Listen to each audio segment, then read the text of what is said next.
Parlamentares da oposição querem acelerar a discussão sobre o foro privilegiado na Câmara dos Deputados.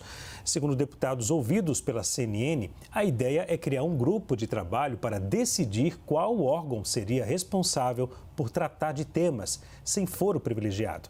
A gente lembra que o Supremo Tribunal Federal suspendeu o julgamento do foro após pedido de vista do ministro Luiz Roberto Barroso.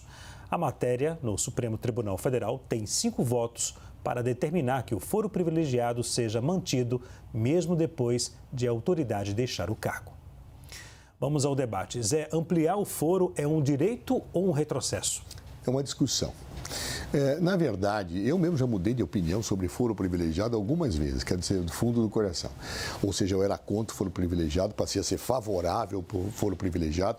A atual decisão de foro privilegiado já me contrariou também, aquela que prevalece, porque eu passei a entender que quando certos delitos são praticados no exercício da função que gera o foro privilegiado, deveriam conservar o órgão de julgamento. Se dirá, foro privilegiado é um privilégio? Não. O nome foro privilegiado, inclusive, é distorcido, não é um privilégio, isso pode ser um problema. Porque enquanto os julgamentos de primeira instância e de segunda instância ensejam recursos para as cortes superiores, o tal do, abre aspas, foro privilegiado, que é um foro de função, ele efetivamente não enseja recurso. Situações que poderiam ser revistas, que poderiam ser melhores discutidas, a meu ver, acabam tendo uma decisão quase que única por um mesmo colegiado. Ou seja, inclusive, há quem critique a falta dessa situação de um segundo grau de jurisdição, que é um princípio básico dos Estados de Direito.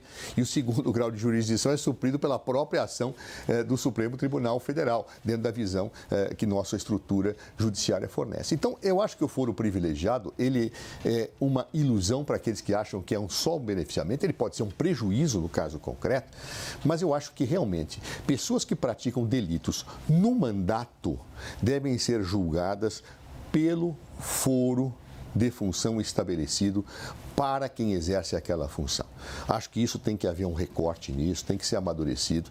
A jurisprudência já foi, já voltou, já subiu, já desceu e vejo com bons olhos o Congresso Nacional se pronunciar a respeito. Quando o Judiciário começa a discutir certas coisas no vácuo da dúvida legislativa, que venha o Congresso e esclareça. Mas, por favor, não vamos fazer nada assodado. Né? Ou seja, nada sem estudo detalhado, nada sem a boa redação, sem a percepção do que é mais equilibrado.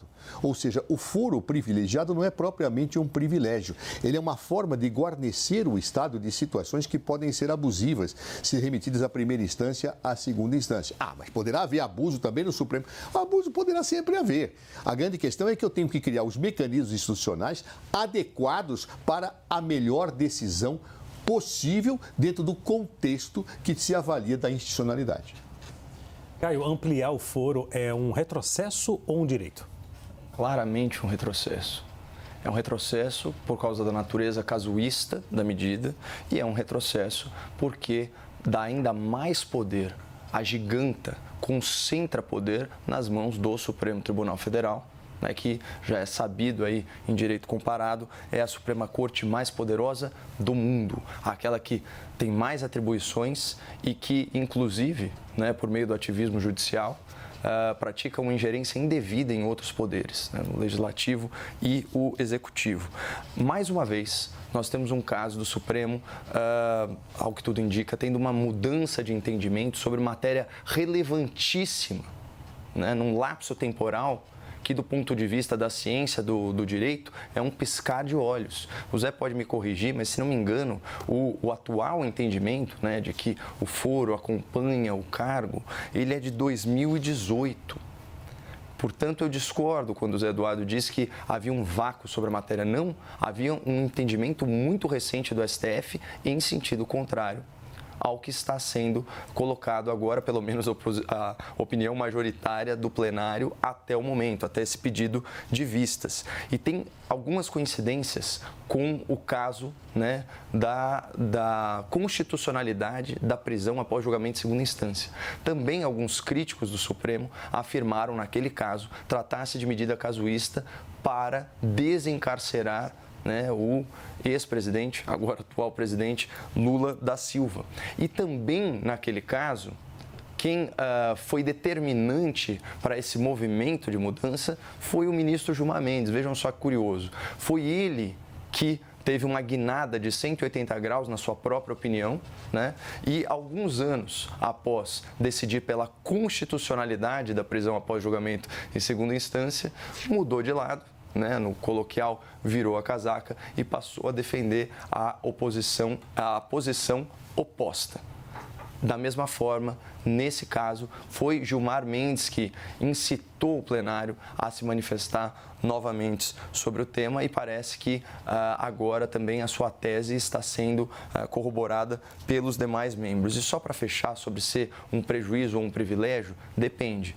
Se a transparência internacional estiver certa e nós vivemos mesmo sob a égide de um judiciário de coalizão, é claramente um privilégio dependendo do seu espectro político.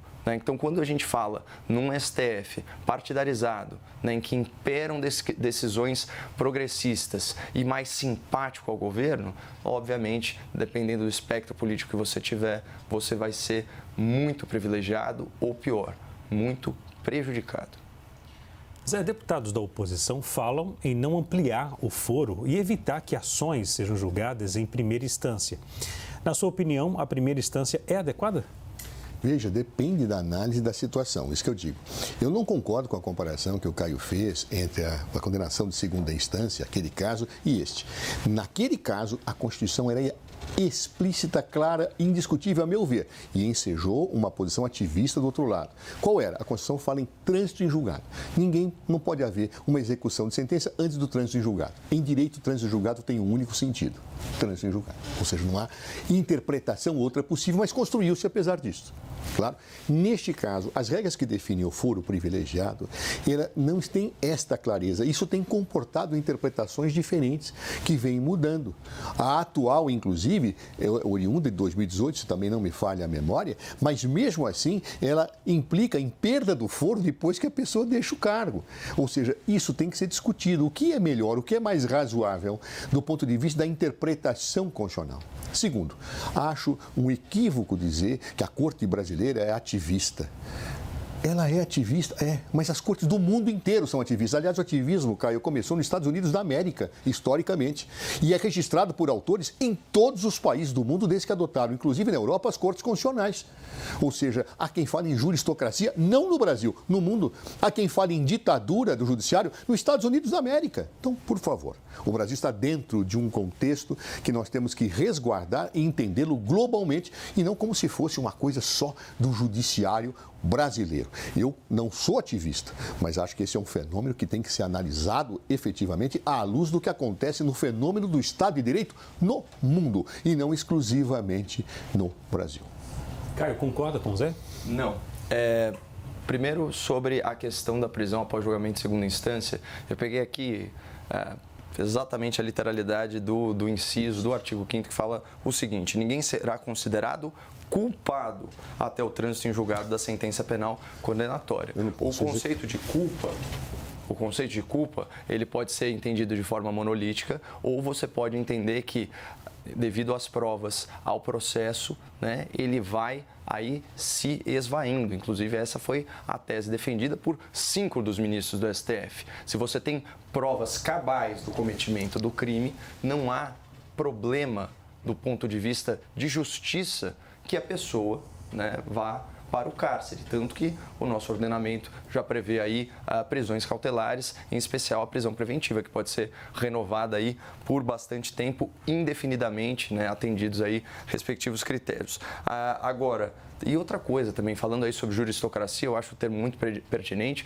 os excessos das demais cortes pelo mundo não diminuem os erros da nossa corte, né? E aqui nós, como críticos, né, voltados para as questões nacionais, a gente tem até uma obrigação moral de sinalizar, olha, existe uma ingerência, essa ingerência é indevida, de acordo inclusive com o termo constitucional, mas esse parece não ser o entendimento dos ministros.